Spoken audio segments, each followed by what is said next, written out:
A hotel room, early morning, dawn light through the curtains. A woman sat at a small desk, alone, hair unpinned, no makeup, a robe wrapped around her.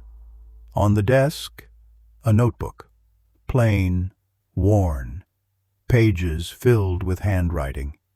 She picked up a pen, opened to a blank page, and wrote.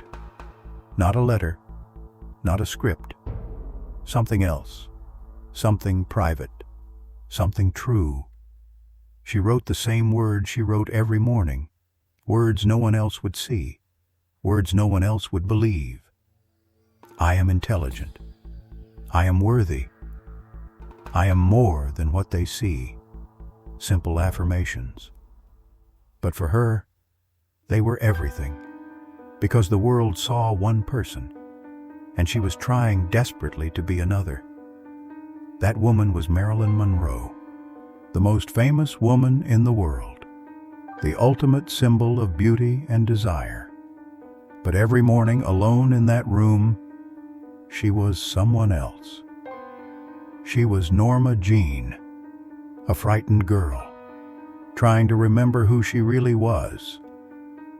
She wasn't born Marilyn Monroe. She was born Norma Jeane Mortensen, June 1st, 1926, Los Angeles. Her mother was mentally ill, in and out of institutions. Her father? She never knew him, never met him. Just a photograph, a man she'd never know.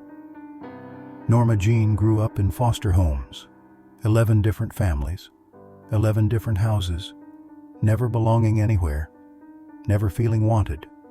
She'd look in mirrors and wonder, who am I? What am I worth? No one had answers. At 16, she married James Doherty, a neighbor, 5 years older. It wasn't love, it was escape, a way out of another foster home. But marriage didn't give her identity, it just gave her a different name.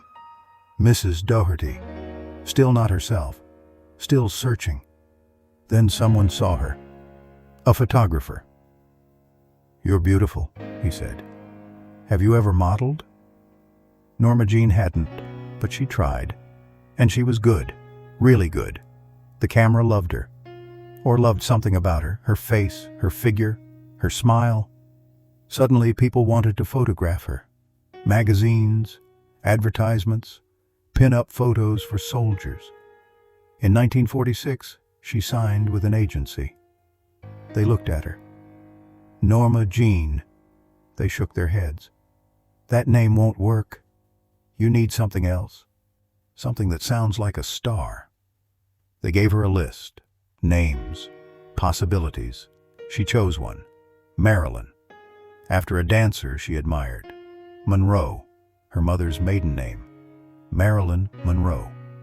It sounded beautiful, like a movie star, like someone important. But here's what nobody understood. That name? It wasn't her. It was a creation, a character. The world would love Marilyn Monroe, but Norma Jeane?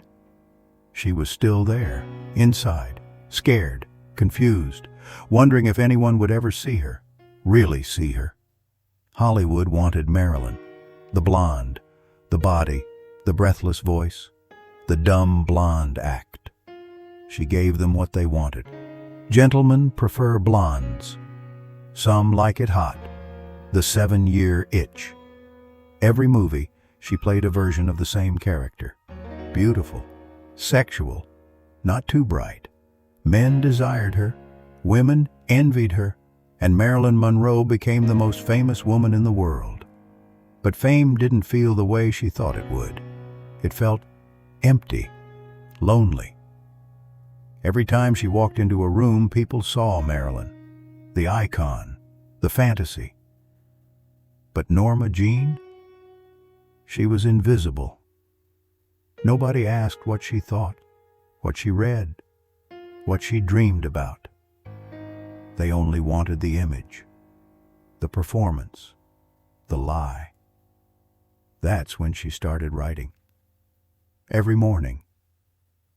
Before the world woke up, before the phone calls, before the photo shoots, before she had to be Marilyn. She'd sit at a desk, open her notebook, and write.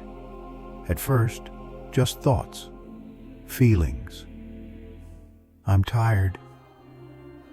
I'm lonely. I don't know who I am anymore. But then, something changed.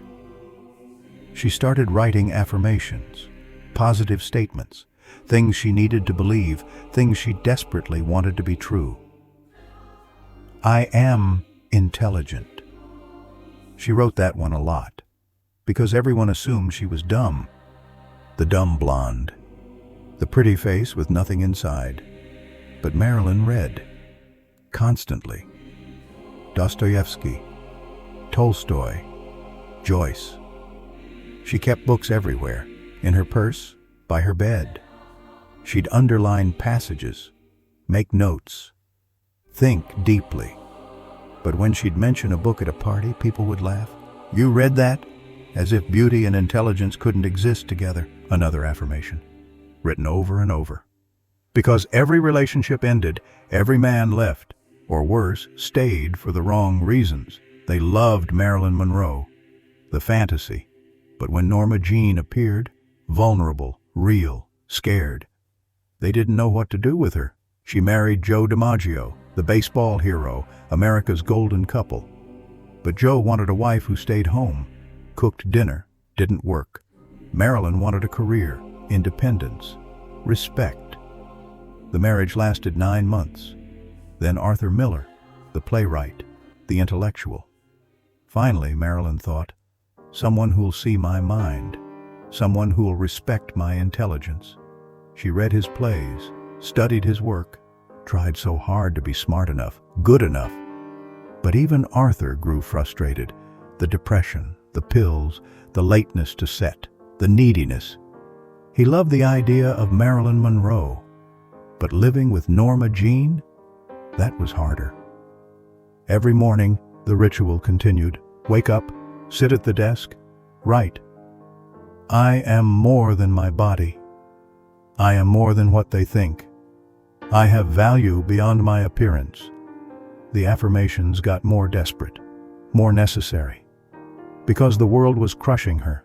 The pressure, the expectations, the constant performance. She saw therapists, multiple therapists. Who are you? They'd ask. Who is the real you? Marilyn would think. Cry sometimes. I don't know, she'd say.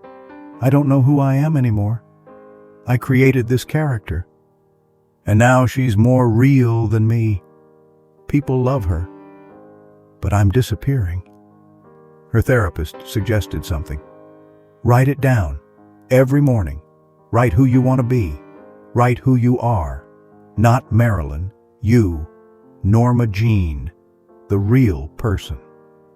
So she did, every single morning, before makeup, before the costume, before becoming Marilyn Monroe. She'd sit and write and try to find herself.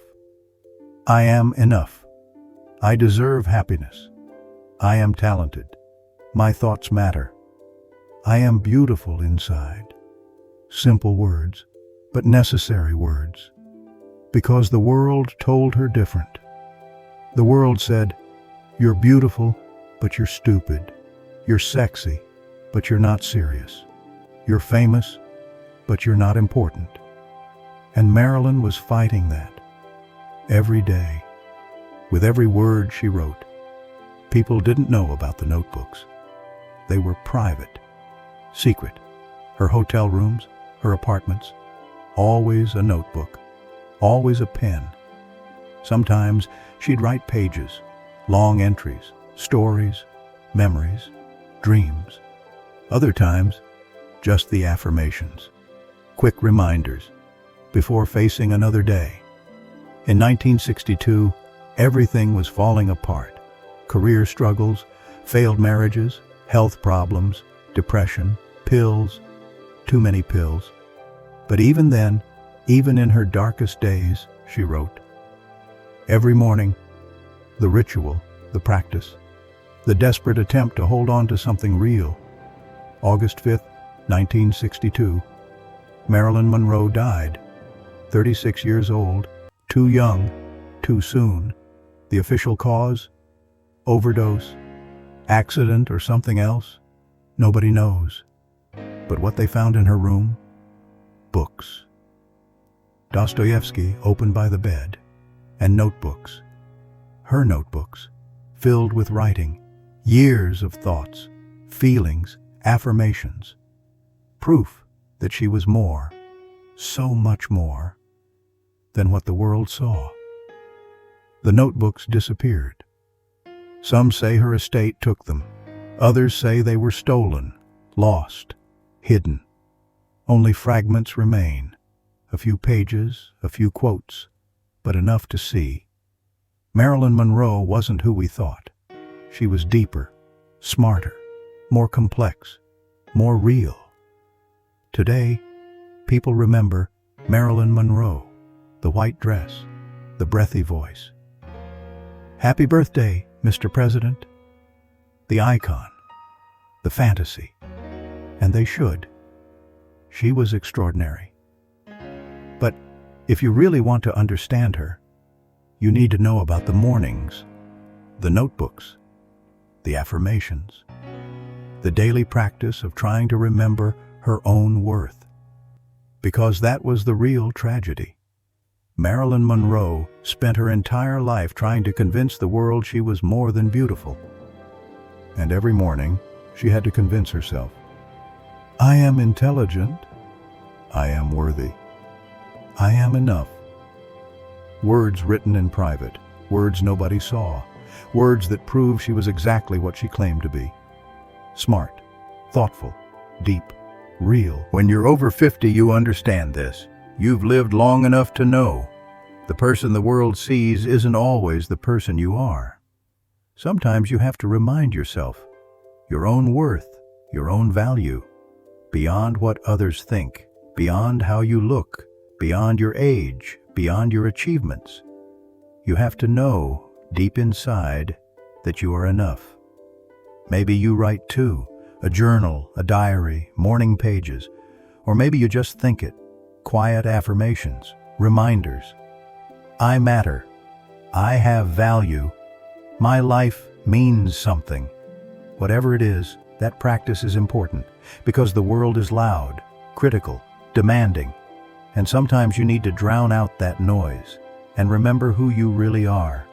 Marilyn Monroe taught us something she learned too late, something she tried every morning to believe.